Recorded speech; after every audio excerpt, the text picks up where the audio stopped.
Let's start with something we've probably all noticed. When we open Postman, let's watch what happens to memory usage.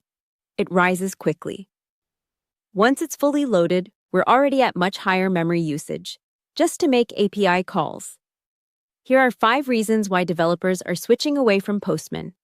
First, the login wall. Postman requires us to sign in just to use the app. No account means no access. In comparison, Requestly, on the other side, lets us jump straight into a working interface. There's no gate, no friction. Next is the free plan trap.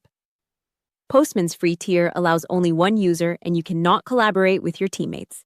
For smoother collaboration, you have to move to paid plan. Requestly allows free collaboration. A big difference for any team starting out. Then there's the pricing fine print.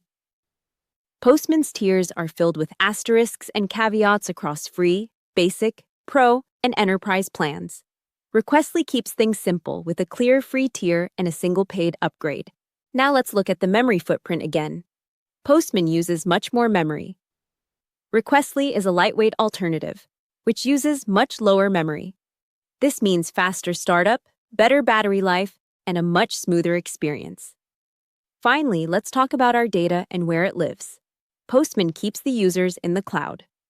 But Requestly lets you choose to store your data locally, cloud, and self-hosted deployments, so we have real control over where our data goes and how it's stored. And that's it. Check out our detailed comparison here. Link is in the description.